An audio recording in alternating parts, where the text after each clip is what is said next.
চাঁপাইনবাবগঞ্জ সীমান্তে সংঘর্ষ, দুঃখ প্রকাশ করল বিএসএফ।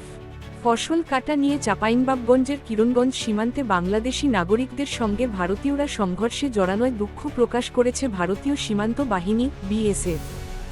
শনিবার 18 জানুয়ারি বিকেলে বর্ডার গার্ড বাংলাদেশের বিজিবির করা প্রতিবাদের মুখে সংঘর্ষ পরিস্থিতির জন্য দুঃখ প্রকাশ করে বিএসএফ।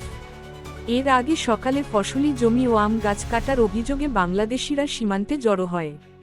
অন্যদিকে ভারতীয় অংশে ফসল কেটে নেওয়ার অভিযোগে ভারতীয়রা জড়ো হয়। এক পর্যায়ে দুই দেশের জনসাধারণের মধ্যে সংঘর্ষ হয়। ভারতীয় অংশ থেকে টিয়ার সেল, সাউন্ড গ্রেনেড ও হাতবোমা নিক্ষেপের ঘটনা ঘটে। এ ঘটনায় আহত হন 3 বাংলাদেশি নাগরিক। পুরো ঘটনায় চৌকা কিরণগঞ্জ সীমান্তে দিনভর উত্তেজনাকর পরিস্থিতি ছিল। পরে বিকেল 4:30টার দিকে পতাকা বৈঠকের পর পরিস্থিতি নিয়ন্ত্রণে আসে। বিজিবির জানায়, সকালে কিরণগঞ্জ সীমান্তের ভারতীয় অংশের জমি থেকে গম কেটে নেওয়ার অভিযোগ করে দেশটির বাসিন্দারা। এই সময় ভারতের সীমান্তরক্ষীরা কয়েকজন বাংলাদেশিকে আটক করতে গেলে বাধা দেয় গ্রামবাসী। এই নিয়ে দুই দেশের সীমান্তবাসীদের মধ্যে উত্তেজনা শুরু হয়।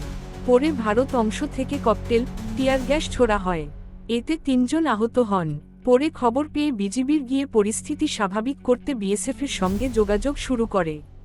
পরে দুই দেশের সীমান্ত রক্ষাকারীদের পতাকা বৈঠকের সিদ্ধান্ত অনুযায়ী নিজ নিজ বেসামরিক নাগরিকদের সরিয়ে নেয়।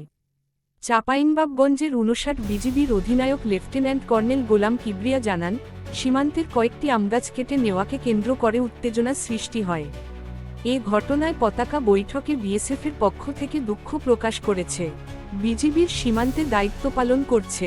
আমরা জনসাধারণকে অনুরোধ করেছি, তারা যেন সীমান্ত রেখা এলাকায় অবস্থান না করেন।